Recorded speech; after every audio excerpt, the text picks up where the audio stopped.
You've heard of WakeyLeaks, and by now you probably also have heard of WakeyLeaks. If you don't know what's going on, here's the simple SparkNote version of the story. Basically, you have Tommy Elrod, a former Wake Forest player turned coach, who then became a radio analyst for the team.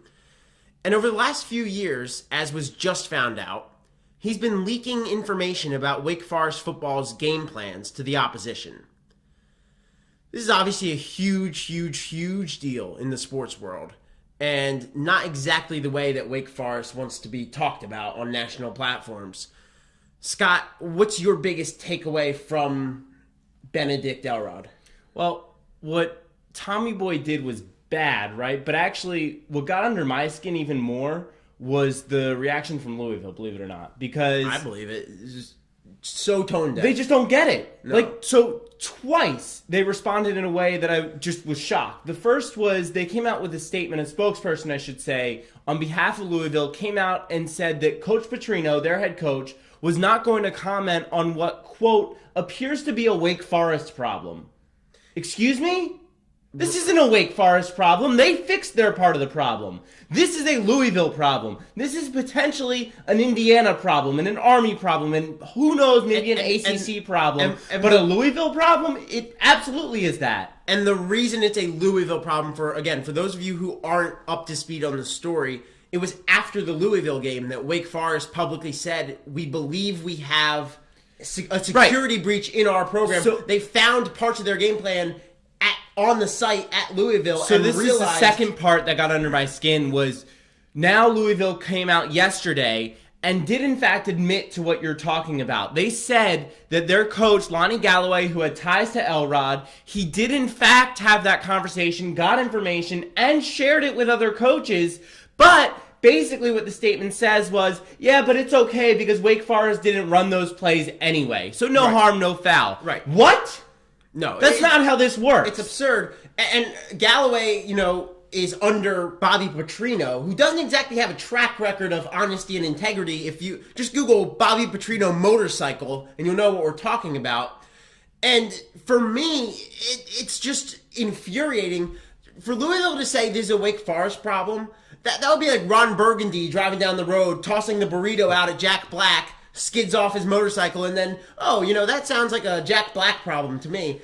No, it doesn't work like that. That's number one. And then number two, it just, Petrino, Paul Feinbaum, I worked on his show yesterday, and he went on a rant on Petrino, and he's absolutely right. What he said was, earlier today, I was finding ways to sort of defend Petrino, sort of dance around Petrino, give him the benefit of the doubt. But why are we doing that? He's known to lie in the past. He's clearly lying now. He was on Mike and Mike, in the days after the Louisville Wake game and said, I have no idea what Wake Forest is talking about.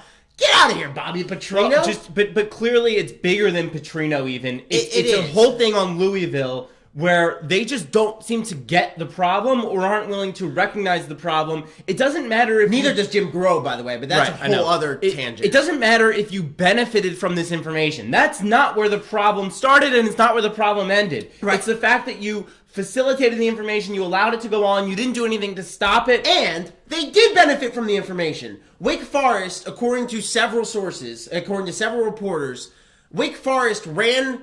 What they did is they had a few special plays, right? Plays that they hadn't run at all prior in the season. They ran one of them, and Louisville was all over it. Oh, yeah. This was at a point in the game where Wake Forest was winning in the third quarter in a game that they had no business being a part of. It went for about a 72-yard loss. Yeah, it was ridiculous. It was one of those double reverses.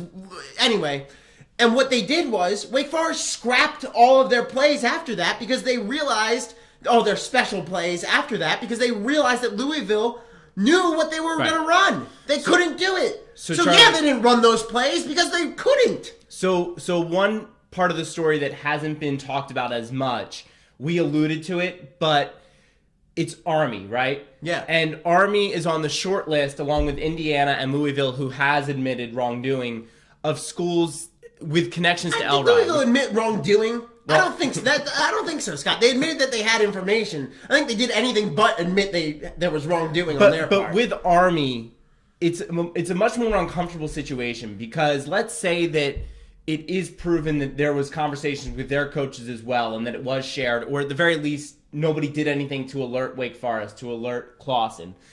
How does that change the conversation? Because it seems difficult, it seems very difficult for us to put Army or Navy into the same boat as Louisville when we're talking about it so negatively. Right, and it's so easy to jump on Petrino and Louisville because they have a history that you can't give them the benefit of the doubt. Right. Army, who wants to be the guy who attacks Army, right? It's like, Watergate, who wants to be the guy that attacks the president? And yeah, I mean, going after Army almost makes you sound unpatriotic, or you just don't want to be that guy. It does. But we have to separate Army football from Army and our country. And I mean, it's hard to do because, especially coming off a week after the Army-Navy game, and, you root for Army over neutral teams, right? You root for them. And I personally have been to the last 2 Wake Forest at Army games, and would recommend anyone go to an Army home game. It's an awesome environment.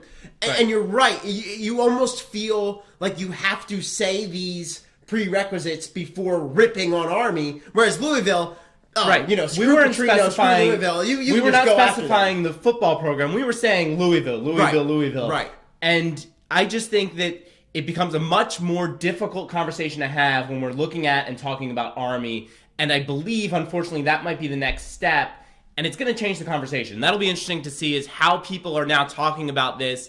I don't think that people are going to be lumping those schools in the same category, Louisville, Army, potentially Indiana. But they should. And if they should. It shouldn't matter that it's Army. They should. It should just matter that it's a school that had information and didn't do anything about it. If they do lump them together, I think what you're going to see is that conversation, the way that it's talked about, gets treated with a lot more gentle gloves, so to speak. You're right. And, for me, though, the best thing for college football, right? Because this is beyond... Potentially massive. Forget what Louisville says. This is not a Wake Forest issue. This is a college football integrity of the game issue. Like I said, Wake Forest really has fixed their end of this problem. Right. And so the best thing for college football at this point is that the list of schools that had this information starts and ends with those who had coaches with ties to Elrod, which, as you said, Louisville, Army, and Indiana. Yeah. If once it starts trickling out past that, if it does, it's a Pandora's box. This is going to be an immense story. Yeah. But anyway, that's our twin spin. Let us know what you think about this whole WakeyLeaks scandal.